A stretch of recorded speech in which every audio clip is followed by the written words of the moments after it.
चलिए जानते हैं आज की देश और दुनिया की सिलेक्टेड काम की और 50 बड़ी खबरों को सिर्फ 10 मिनट में। पर अभी तक आपने इस वीडियो को लाइक नहीं किया है तो लाइक कर दीजिए, चैनल को भी सब्सक्राइब कीजिए।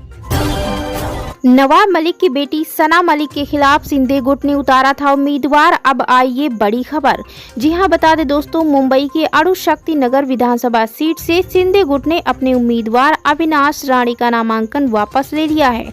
इस सीट से अजित पवार गुट से नवाब मलिक की बेटी सना मलिक चुनाव लड़ रही हैं। महायुति ने यह किया है कि अलायंस में एक ही उम्मीदवार हो। महाराष्ट्र में नामांकन वापस लेने की समय सीमा सोमवार 4 नवम्बर दोपहर 3 बजे तक। एक जानकारी के मुताबिक विधानसभा चुनाव के लिए कुल 10,900 उम्मीदवारों ने नामांकन दाखिल किया था। इनमें से 1654 उम्मीदवारों के नामांकन अमान्य पाए गए। कुल 9,260 नामांकन स्वीकार किए गए। इनमें से 983 उम्मीदवारों ने अपना नामांकन वापस ले लिया है। अगर वक्फ विधेयक पारित हुआ तो बैसाखी भी होंगे जिम्मेदार, जमीयत की टीडीपी और जेडीयू को चेतावनी। बता दें दोस्तों, जमीयत उलेमाए हिंद ने वक्फ विधेयक के खिलाफ अपना अभियान तेज कर दिया है। उसने रविवार को तेदेपा के चंद्रबाबू नायडू और जेडीयू के नीतीश कुमार से मुसलमानों की भावनाओं का ध्यान रखने की अपील की। वहीं जमीयत ने कहा कि राष्ट्रीय जनतांत्रिक गठबंधन में जो दल धर्मनिरपेक्ष होने का दावा करते हैं, उन्हें इस खतरनाक विधेयक का समर्थन करने से बचना चाहिए। बताते चले कि इंदिरा गांधी इंडोर स्टेडियम में आयोजित संविधान बचाओ सम्मेलन में जमीयत प्रमुख मौलाना अरशद मदनी ने कहा, देश के लोगों ने भाजपा को हराया, उन्होंने उनकी नीतियों को स्वीकार नहीं किया। यह सरकार दो बैसाखियों पर चल रही है। एक मजबूत बैसाखी है चंद्रबाबू नायडू और दूसरे हैं बिहार के नीतीश कुमार। उन्होंने कहा, मैंने नायडू को आमंत्रित किया था लेकिन उन्होंने मना कर दिया और अपनी पार्टी के उपाध्यक्ष नवाब जान को भेजा। मैं इसे सकारात्मक रूप से देखता हूँ क्योंकि वह यहाँ मौजूद लोगों की भावनाएं बताएंगे। मदनी ने कहा, अगर वक्फ विधेयक मुसलमानों की भावनाओं को नजरअंदाज करके पारित किया गया तो इसकी जिम्मेदारी बैसाखियों की भी होगी। इजराइल के खिलाफ संयुक्त राष्ट्र पहुंचा नाटो देश, हथियार सप्लाई पर रोक की लगाई गुहार। बताते चले दोस्तों, गाजा में 1 साल से जारी जंग के बीच अरब और मुस्लिम मुल्क इजराइल के खिलाफ लामबंद हो रहे हैं। एक और सऊदी अरब आजाद फिलिस्तीन के लिए बैठकों पर बैठकें कर रहा तो वहीं दूसरी ओर ईरान इजराइल से बदला लेने के लिए मिसाइलों की तैनाती में जुटा है। इजराइल के खिलाफ मिशन में अब नाटो देश तुर्की भी कूद गया है। उसने संयुक्त राष्ट्र में इजराइल को हथियार सप्लाई रोकने की मांग के लिए पत्र सौंपा है। इस पत्र में 52 देशों और 2 इंटर गवर्नमेंट संस्थाओं के हस्ताक्षर हैं। अर्पणा बोली, करहल में चुनाव लड़ रहा भतीजा पार्टी कहेगी तो जीजा के लिए करूंगी प्रचार। मैनपुरी के करहल विधानसभा के उपचुनाव को लेकर सैफई परिवार की बहू और भाजपा नेत्री अर्पणा यादव ने कहा कि करहल में उनका भतीजा चुनाव लड़ रहा है। करहल में चुनाव प्रचार के लिए भाजपा नेतृत्व ने अभी उनसे नहीं कहा है। यदि नेतृत्व कहेगा तो वह करहल में भी पार्टी के लिए प्रचार करने जाएंगी। अर्पणा का बयान ऐसे समय में आया जब भाजपा और सपा के बीच करहल में कांटे का मुकाबला चल रहा है। जंग के बीच सामने आ गया दुनिया के सबसे ताकतवर देश के किस्मत का एग्जिट पोल। जी हां, बता दें दोस्तों, अमेरिका में 5 नवंबर को राष्ट्रपति चुनाव है। राष्ट्रपति चुनाव से ठीक पहले हर पल खेल बदल रहा है। कमला हैरिस और डोनाल्ड ट्रंप के बीच कांटे की टक्कर है। कुछ सर्वे में कमला हैरिस जीत रही हैं तो कुछ में डोनाल्ड ट्रंप। कुल मिलाकर मुकाबला 19-19-29 का नजर आ रहा है। इसी बीच नए एग्जिट पोल ने चौंकाने वाला नतीजा दिखाया है। बता दें दोस्तों, अमेरिका में कुल 7 बैटल ग्राउंड राज्य हैं। इन 7 में से 6 बैटल ग्राउंड राज्यों में डोनाल्ड ट्रंप का दबदबा दिख रहा है। दरअसल अमेरिका चुनाव 2024 के नतीजे 5 नवंबर के बाद आएंगे, लेकिन उससे पहले आए एग्जिट पोल के नतीजे बता रहे हैं कि डोनाल्ड ट्रंप 6 राज्यों में आगे चल रहे हैं। फातिमा खान ने दी थी सीएम योगी को जान से मारने की धमकी, मुंबई पुलिस ने किया अरेस्ट। उत्तर प्रदेश के मुख्यमंत्री योगी आदित्यनाथ को जान से मारने की धमकी देने की आरोपी महिला को मुंबई पुलिस ने गिरफ्तार कर लिया है। एक अधिकारी के मुताबिक महिला की पहचान 24 वर्षीय फातिमा खान के रूप में हुई है। पुलिस का कहना है कि महिला पढ़ी लिखी है लेकिन उसकी दिमागी हालत ठीक नहीं है। बता दें कि मुंबई ट्रैफिक पुलिस के व्हाट्सएप पर अननोन नंबर से एक संदेश मिला था। इसमें कहा गया था कि अगर आदित्यनाथ 10 दिन के अंदर मुख्यमंत्री पद से इस्तीफा नहीं देते हैं तो उनका भी बाबा सिद्दीकी जैसा हाल होगा। वहीं जांच के दौरान पुलिस को पता चला कि यह संदेश फातिमा खान के नंबर से आया था। मुंबई एंटी टेररिज्म स्क्वाड ने पुलिस के साथ मिलकर ऑपरेशन चलाया और महिला को गिरफ्तार कर लिया गया। कनाडा तो पाकिस्तान चीन से भी आगे निकल गया। जस्टिन ट्रूडो ने भारत को घोषित कर दिया दुश्मन मुल्क। जी हां, बता दें, हाल ही में जस्टिन ट्रूडो सरकार ने एक साइबर एडवाइजरी जारी की है, जिसमें भारत को साइबर सुरक्षा के मामले में दुश्मन देशों की सूची में डाल दिया गया है। इस सूची में चीन, रूस, ईरान और उत्तर कोरिया जैसे देश शामिल हैं। भारतीय विदेश मंत्रालय ने इसे इंटरनेशनल लेवल पर भारत को बदनाम करने की एक और कोशिश बताया। विदेश मंत्रालय ने कहा, जस्टिन ट्रूडो की सरकार के सीनियर अधिकारियों ने खुले तौर पर कबूल किया कि कनाडा भारत को दुनिया में बदनाम करने की कोशिश कर रहा है। उन्होंने कहा, अन्य मामलों की तरह उनकी साइबर सिक्योरिटी रिपोर्ट में भी भारत पर जो आरोप मढ़े गए हैं वे बेबुनियाद हैं।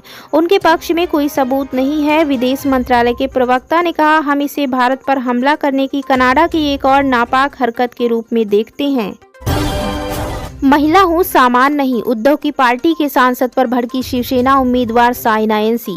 महाराष्ट्र विधानसभा चुनाव में नामांकन हो गए हैं और अब प्रचार जोर पकड़ने लगा है। इसी बीच शिवसेना उद्धव गुट के सांसद अरविंद सावंत ने सिंधे गुट के उम्मीदवार साइना एनसी को लेकर विवादित बयान दिया। अरविंद सावंत ने साइना के सिंधे गुट से चुनाव लड़ने पर सवाल उठाया और कहा, हमारे यहाँ चुनाव में इम्पोर्टेड माल नहीं चलता है। अरविंद के इस बयान पर विवाद बढ़ गया है और साइना ने इसके जवाब में महिला कार्ड चला है और कहा, महिला हूं, सामान नहीं। दरअसल एकनाथ शिंदे की शिवसेना ने साइना एनसी को मुंबा देवी सीट से उम्मीदवार घोषित किया है। उनका मुकाबला कांग्रेस उम्मीदवार और सिटिंग विधायक अमीन पटेल से होगा। वहीं साइना को महायुति का उम्मीदवार बनाए जाने पर अरविंद सावंत ने कहा, उनकी हालत देखिए, वो जिंदगी भर बीजेपी में रही, टिकट मिला शिंदे सेना में। यहाँ इम्पोर्टेड नहीं चलेगा, यहाँ इम्पोर्टेड माल नहीं चलता, हमारे यहाँ ओरिजिनल माल चलता है। अमीन पटेल ही ओरिजिनल उम्मीदवार के सांसद सावंत के बयान पर साइना ने खासी नाराजगी जताई और पलटवार किया। साइना का कहना था कि कोई भी महिला अपने सम्मान को लेकर चुप नहीं बैठेगी। अरविंद सावंत जानते हैं कि ये कोई मामूली औरत नहीं है जो निकल पड़ी है, जनता इनको बेहाल करेगी। अडानी की बांग्लादेश को 2 टूक, पैसे दो, बिजली लो, 7 नवंबर तक का दिया अल्टीमेटम। बकाया राशि के भुगतान में देरी के कारण अडानी परिवार ने बांग्लादेश को बिजली आपूर्ति रोकने की चेतावनी दी है। कंपनी ने बांग्लादेश को 7 नवंबर की समय सीमा दी है, जिसके बाद अगर बकाया राशि के निपटान पर कोई स्पष्टता नहीं होती तो बिजली की आपूर्ति बंद कर दी जाएगी। अडानी पावर के मुताबिक बांग्लादेश पर लगभग 7,200 करोड़ रुपए की बकाया राशि है। बकाया का भुगतान नहीं होने पर पिछले गुरुवार से ही अडानी परिवार ने बांग्लादेश को दी जाने वाली बिजली सप्लाई में 50% की कटौती कर दी है। सांसद चंद्रशेखर आजाद के सामने कानपुर आ रही वंदे भारत ट्रेन पर हमला, कहा हतप्रद और स्तब्ध रह गया। जी हां, बता दें दोस्तों, उत्तर प्रदेश में उपचुनाव के बीच नगीना से सांसद और भीम आर्मी चीफ चंद्रशेखर आजाद ने सोशल मीडिया के जरिए वंदे भारत ट्रेन पर हुए हमले की जानकारी दी। उन्होंने बताया कि यह हमला दिल्ली से कानपुर आ रही वंदे भारत ट्रेन पर किया गया। सांसद के अनुसार जब ट्रेन बुलंदशहर स्टेशन से आगे पहुंची तो उस पर पत्थर फेंके गए हैं। सांसद ने हमले के बारे में जानकारी देते हुए लिखा, आज सुबह मैं वंदे भारत ट्रेन से दिल्ली से कानपुर की यात्रा कर रहा था। सुबह लगभग 7:15 बजे ट्रेन ने जैसे ही बुलंदशहर जिले के कमालपुर स्टेशन को पार किया, तभी बाहर से किसी असामाजिक तत्व ने पत्थर फेंके, जिससे मेरे से 2 सीट आगे बैठे यात्री के पास का शीशा चकनाचूर हो गया। इस घटना से मैं हतप्रद और स्तब्ध रह गया। उन्होंने कहा, यह आंकड़ा सोचने पर मजबूर करता है कि आखिर इस तरह की घटनाएं बार बार क्यों हो रही हैं। ट्रेन पर पथराव से न केवल संपत्ति को क्षति होती है, बल्कि यह यात्रियों के लिए भी जानलेवा साबित हो सकता है। यह समझने की आवश्यकता है कि रेलवे देश की एक अमूल्य संपत्ति है और इसका संरक्षण देश के हम सभी नागरिकों की जिम्मेदारी है। थलपत विजय की पार्टी टीवीके ने एक राष्ट्र एक चुनाव और वक्फ बिल का किया विरोध, ले आई प्रस्ताव। बता दें दोस्तों, तमिल अभिनेता थलपत विजय की पार्टी तमिलागा वेट्री कड़गम टीवीके ने रविवार को अपनी कार्यकारी परिषद की बैठक के दौरान केंद्र के एक राष्ट्र एक चुनाव के प्रस्ताव का विरोध करते हुए एक प्रस्ताव पारित किया। पार्टी ने तमिलनाडु से नीट को वापस लेने की मांग करते हुए एक और प्रस्ताव भी पारित किया। टीवीके ने केंद्र सरकार द्वारा प्रस्तावित वक्फ संशोधन विधेयक का विरोध किया है। टीवीके ने तमिलनाडु में जाति सर्वेक्षण नहीं कराने और इसके लिए केंद्र सरकार को दोषी ठहराने के लिए एमके स्टालिन के नेतृत्व वाली द्रमुक सरकार की निंदा की। विजय की पार्टी ने मुख्यमंत्री एमके स्टालिन पर निशाना साधते हुए कहा कि उन्होंने सिर्फ सत्ता में आने के लिए झूठ से भरे चुनावी वादे किए थे, जिसे कभी पूरा करने का प्रयास भी नहीं किया गया। विजय ने इस साल फरवरी में अपनी राजनीतिक पार्टी शुरू करने के के 8 महीने बाद 27 अक्टूबर को तमिलनाडु के विल्लुपुरम जिले में अपनी पहली राजनीतिक रैली की। उन्होंने रैली में अपनी पार्टी की विचारधारा और लक्ष्यों की घोषणा की, जिसमें समानता, सामाजिक न्याय, धर्मनिरपेक्षता, अदालतों में प्रशासनिक भाषा के रूप में तमिल को बढ़ावा देना और राज्यपाल के पद को खत्म करना शामिल था। विजय ने कहा था कि उनकी पार्टी का दृष्टिकोण द्रविड़वाद और तमिल राष्ट्रवाद दोनों से प्रेरित है। उन्होंने इन दोनों विचारधाराओं को तमिलनाडु की दो आंखें बताया था। टीवीके की पहचान को एक राजनीतिक दल तक सीमित करने के बजाय उन्होंने न्याय